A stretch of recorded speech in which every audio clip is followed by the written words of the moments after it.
Saat sedang berjalan santai, seorang anak laki-laki tiba-tiba terkena serangan jantung. Ia jatuh di tengah keramaian. Di saat kritis, seorang gadis kecil yang baik hati segera datang menolong, memberinya pertolongan pertama dengan CPR. Namun saat itu juga, pengawal yang baru tiba langsung mendorong gadis itu dan membawa anak laki-laki pergi. Keesokan harinya, anak laki-laki yang telah pulih kembali ke tempat kejadian. Ia mengumumkan hadiah $1 juta hanya untuk menemukan gadis kecil yang menyelamatkannya. Orang-orang pun langsung heboh karena keluarga konglomerat sangat dermawan terhadap anak angkatnya. Jika bisa menjadi penyelamat mereka, maka hidup akan terjamin selamanya. Kebetulan gadis kecil yang menyelamatkannya sedang lewat di sana. Melihat anak itu tampak familiar, ia pun ingin mendekat untuk memastikan. Namun ia malah didorong kasar oleh wanita licik. Wanita itu segera maju dan berbohong, mengaku bahwa anak perempuannya lah yang menyelamatkan anak laki-laki itu. Anak laki-laki percaya begitu saja, lalu mengajak mereka ke rumah mewah. Bahkan mengangkat anak wanita itu sebagai adik angkatnya. Begitu masuk ke rumah, wanita licik langsung menunjukkan sifat aslinya. Langsung meminta ahli gizi dan terapis pijat pribadi. Bahkan mengajukan banyak permintaan mewah lainnya, demi membalas jasa. Anak laki-laki pun menuruti semuanya. Secara kebetulan, terapis pijat 5 tahun lalu kembali dipanggil ke rumah. Anak laki-laki mendengar bahwa wanita itu punya seorang anak perempuan. Lalu ia mengatur agar anak wanita itu menemani sekolah adik angkatnya. Namun anak dari wanita licik mulai merasa iri, mengira gadis itu ingin merebut perhatian anak laki-laki darinya. Ia pun menyuruh gadis itu mengerjakan PR untuknya. Sementara ia sendiri bermain ponsel dan main game. Saat anak laki-laki datang, ia menemukan bahwa nama pada PR-nya salah. Ia pun mulai curiga bahwa gadis itu mungkin adalah adik kandungnya. Lalu ia langsung memerintahkan asistennya untuk segera melakukan tes DNA. Tanpa disangka, gadis kecil itu memang adik kandungnya sendiri. Semua ini terjadi karena 8 tahun lalu. Ayah dari anak laki-laki pernah bersumpah akan menjadi biksu setelah usia 30.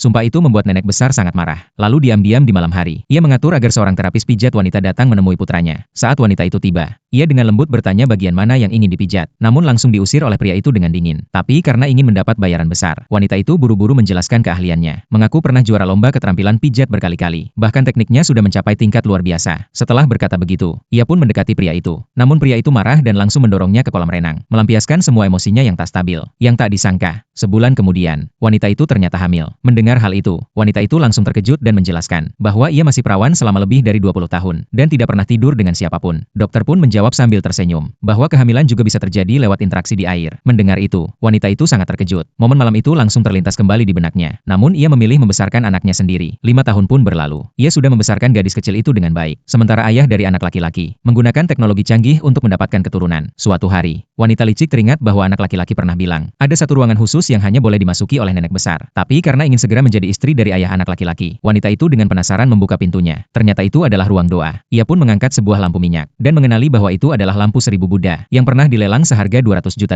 Saat ia hendak mengambilnya, gadis kecil masuk dan mencegahnya. Namun wanita licik ketakutan dan tak sengaja menjatuhkan lampu tersebut. Lampu 1000 Buddha pun pecah. Mendengar keributan, ayah dari anak laki-laki pun datang.